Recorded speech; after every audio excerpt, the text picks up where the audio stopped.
a Eucaristia. Recorramos sempre a este tão grande sacramento para recordar a cada momento aquele de quem deveria ter sido a memória perfeita. Embora este sagrado sacramento seja celebrado todos os dias no rito solene da missa, acreditamos, no entanto, ser útil e digno que se celebre uma celebração mais solene pelo menos uma vez por ano. E aqui nós começamos então a falar sobre a celebração de Corpus Christi. A celebração de Corpus Christi, ela é um preceito para nós católicos. Ou seja, nós devemos participar da missa nesse dia. A palavra Corpus Christi vem do latim e significa corpo de Cristo. E é uma festa que celebra a presença real de Jesus na Eucaristia. Ela é realizada na quinta-feira seguinte ao domingo da Santíssima Trindade, que acontece, por sua vez, no próximo final de semana depois de Pentecostes. A procissão de Corpus Christi você deve ter visto com certeza e participado na sua cidade, na sua paróquia. Ela acontece por vias públicas e essa não foi uma escolha qualquer.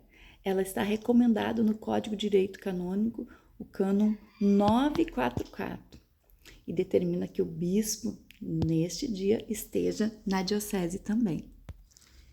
E de uma forma bem rápida, eu vou contar um pouquinho de como que surgiu, como foi promulgada essa solenidade de Corpus Christi. E tudo começou lá em 1208, com uma querida jovem chamada Juliana Montcornillon. Ela era de Liege, na Bélgica. E lá em 1208 ela começou a ter algumas visões de uma lua que aparecia para ela, e em uma das esferas dessa lua, do cantinho dessa lua, da parte dessa esfera, tinha uma falha meio enegrecida. E, queridos, por 20 anos ela ficou meditando qual seria o significado e guardava em segredo aquela visualização que recorria a ela. Então, em 1228, 20 anos após o começo dessas visualizações, o próprio Jesus aparece a ela e explica para ela que é preciso que a Eucaristia tenha um dia especial, que acontecesse uma solenidade ao preciosíssimo corpo de Cristo. E que aquela mancha escura significava que a igreja estava não dando o devido valor, porque não tinha esse dia especial à Eucaristia. Então, ela revela ao bispo local. Como ninguém se opusesse, começaram a fazer uma celebração especial ao dia da Eucaristia, ao dia do corpo de Cristo. Em 1251, o cardeal do legado da Alemanha visita a cidade de Liege e ele fica profundamente tocado com as visualizações de Juliana. E ele então promove com entusiasmo, no ano seguinte, também no território alemão, uma celebração ao corpo de Cristo. E o seu sucessor de Hugo, chamado Jacques Pantaleon, também começa a participar dessas celebrações que eles já denominavam de Corpus Christi. Mais tarde, esse arquidiácono Jacques Pantaleon se torna Papa, o nosso querido Papa Urbano IV. Enquanto isso, em Bolsena, na Itália, um sacerdote muito piedoso e zeloso, Pedro de Braga. Ele estava muito angustiado porque ele tinha dúvidas sobre a presença real de Cristo no pão consagrado. Então, ele decidiu ir em peregrinação ao túmulo dos apóstolos Pedro e Paulo, lá em Roma. E ele pediu o dom da fé. E durante uma viagem que ele fazia, ao celebrar a missa na tumba de Santa Cristina, na cidade de Bolsena, acontece um milagre eucarístico. Ele viu, naquele momento da consagração, o sangue escorrer da hóstia consagrada e começou a banhar o corporal, os linhos litúrgicos e também a pedra do altar, que ficaram banhadas de sangue de forma muito milagrosa. Ele ficou impressionado e correu até a cidade de Orvieto, onde morava o Papa Urbano IV.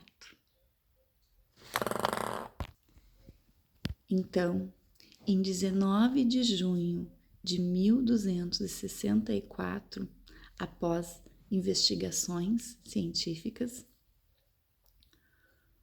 o Papa Urbano IV, ele faz a primeira procissão de Corpus Christi, aonde o bispo de Orvieto, então acontece essa primeira procissão, aonde o bispo de Bolsena conduziu, as relíquias até a ponte do Rio Claro, próximo a Orvieto, onde lá o Papa encontra eles, pega essas relíquias e mostra a toda a população ali que estava acompanhando aquela procissão. E aqui, queridos, é a primeira procissão de Corpus Christi. E se você tiver a graça de um dia poder estar na cidade de Bolsena, na Itália, e Orvieto, visite a Basílica Santa Cristina e lá você vai encontrar as relíquias menores, e na Catedral de Orvieto estão as relíquias maiores, aquela pedra com a mancha de sangue que se mantém por mais de 7 séculos. Embora com a morte do Papa Urbano IV, em 2 de outubro de 64, tenha prejudicado um pouco a divulgação, a difusão dessa festa, lá no Concílio Geral de Viena, em 1311, o Papa Clemente V ordena mais uma vez a adoção dessa festa. E no ano de 1317, Papa João XXII faz uma recopilação de leis, onde é promulgada que essa festa seja estendida a toda a igreja e que após a missa de Corpus Christi se faça uma procissão eucarística, assim como nós fazemos até hoje. E essas procissões foram dotadas de indulgências pelo Papa Martinho V e Eugênio IV. E mais uma vez, lá no concílio de Trento, dessa vez no ano de 1500, a igreja declara que seja celebrado este excelso e venerável sacramento da veneração, da solenidade do corpo de Cristo, e que ele seja honrado e seja levado a essa solenidade a todas as vias públicas, aquilo que nós falamos lá no comecinho. E para concluir, quero trazer também para vocês 2 parágrafos muito importantes que vão falar sobre este tema. O parágrafo 1407 do nosso catecismo vai falar assim, que a Eucaristia é o coração e o ápice da vida da igreja, pois nela Cristo associa a sua igreja a todos os seus membros, a seu sacrifício de louvor e de ação de graças oferecido uma vez por todas na cruz a seu Pai.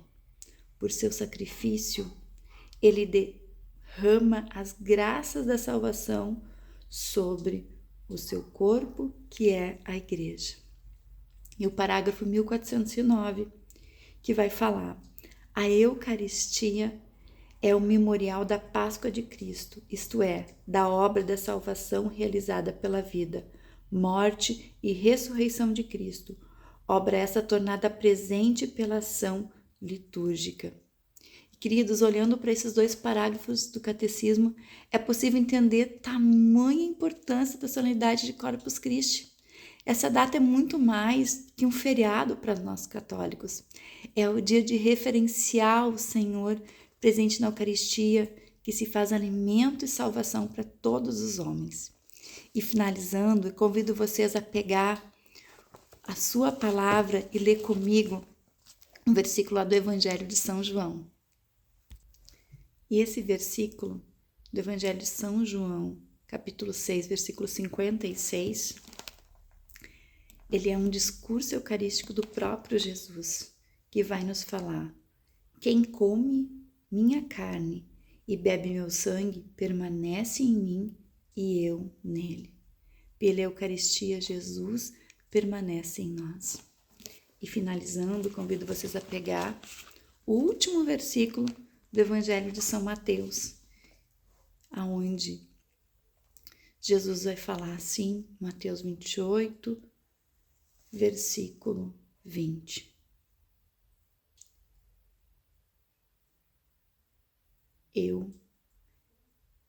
Eis que estarei convosco todos os dias até a consumação dos séculos. Pela Eucaristia, Jesus permanece e estará conosco todos os dias até a consumação dos séculos. Viva Cristo Eucarístico! Celebre com muita devoção Corpus Christi que se aproxima. Grande abraço!